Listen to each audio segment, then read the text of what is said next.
Olá, meu querido, minha querida, que Deus te abençoe poderosamente. No nosso estudo sobre a carta de Romanos, do apóstolo Paulo, nós chegamos no capítulo 7 e hoje você vai perceber a luta contra o pecado e a graça de Deus. Antes de iniciarmos Romanos capítulo 7, eu gostaria que você se inscrevesse, ativasse o sininho. Ative o sininho para você não perder nada dos nossos estúdios. Antes de entender o capítulo, é importante lembrar o contexto da carta. Paulo escreve aos cristãos de Roma para explicar o evangelho da graça, mostrando que tanto os judeus quanto os gentios precisam e necessitam de Cristo para a salvação. Nos capítulos anteriores, ele fala sobre a justificação pela fé, sobre a nova vida no Espírito.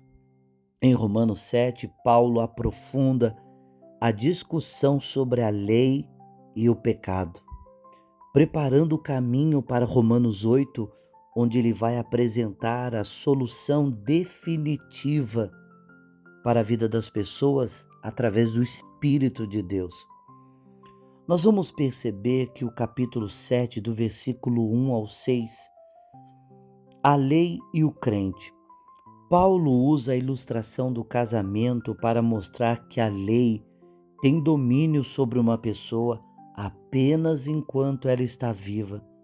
Assim como uma mulher é livre da lei do casamento, quando seu marido morre, nós também somos libertos da lei quando morremos com Cristo.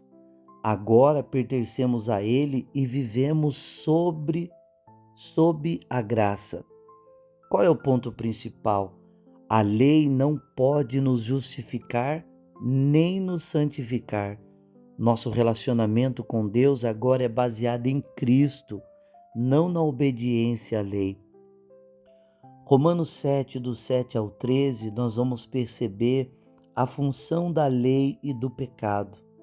Aqui Paulo esclarece que a lei não é pecado, mas a lei mostra o pecado, revela o pecado. Ele usa seu próprio exemplo. Sem a lei, ele não teria conhecido a cobiça.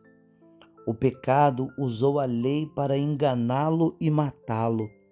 A lei é santa, mas o pecado é tão perverso que algo bom, a lei, pode ser usado para trazer a morte. A lei não é má, mas ela não tem poder para transformar ninguém. Ela apenas mostra nossa incapacidade de cumprir os padrões divinos. Do versículo 14 ao 25, você vai perceber a luta interior do crente. Essa é a parte mais pessoal e dramática do capítulo. Descreve um conflito interno. Ele quer fazer o bem, mas não consegue. O pecado habita nele e o impede de obedecer à lei de Deus. Ele sente um dilema, sua mente quer obedecer a Deus, mas sua carne luta contra isso. Ele termina com um clamor: miserável homem que sou, quem me livrará do corpo desta morte? A resposta vem logo depois: graças a Deus por Jesus Cristo, nosso Senhor. Mesmo o crente fiel, que ama a Deus, enfrenta uma luta terrível contra o pecado, mas a vitória não veio por meio de suas forças, mas sim pela força de Cristo Jesus. O que realmente Paulo queria transmitir?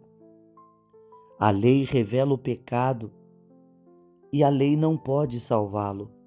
Ela mostra nosso erro, mas não nos dá o poder para vencer o pecado. O pecado é tão poderoso que mesmo alguém que deseja obedecer a Deus não consegue por si só. A solução não está mais no esforço humano. A solução agora está em Cristo. A libertação final vem no capítulo 8 de Romanos. Só que vamos deixar para a próxima. Nenhuma condenação há para os que estão em Cristo Jesus. será o nosso novo estudo do capítulo 8. Mas qual é a aplicação de Romanos 7 para nós? Pare de confiar em regras para mudar sua vida. A transformação vem pelo Espírito Santo e não pelo seu próprio esforço. Se você luta contra o pecado, não desanime. Paulo, um dos maiores apóstolos, também enfrentava essa batalha. Ou seja, você não está sozinho.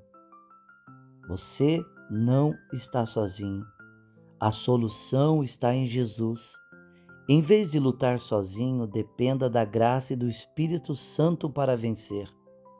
Romanos 7 nos ensina que o cristão não precisa viver preso ao pecado.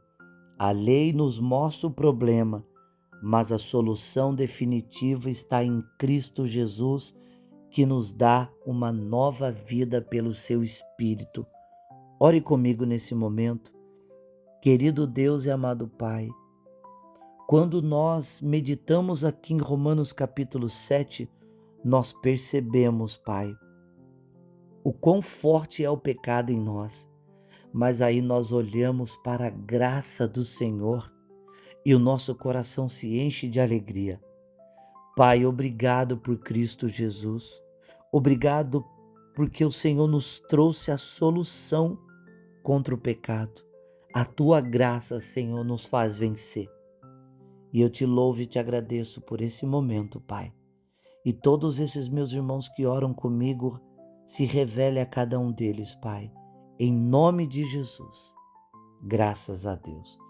Que Deus abençoe a sua vida. Se você tem se sentido abençoado com os nossos estudos de Romanos, deixe o seu like, deixe o seu comentário, compartilhe com seus irmãos e que Deus te abençoe poderosamente.